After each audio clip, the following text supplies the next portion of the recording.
chạy giống như bình thường á, để có gì nếu mà có cái kỹ thuật gì sai á là để cho thằng cốt nó ấy.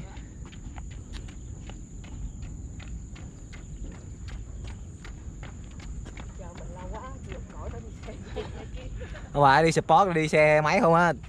Giờ nó đã support cho thằng Minh nè, thằng Minh nó chạy 10 cây nè.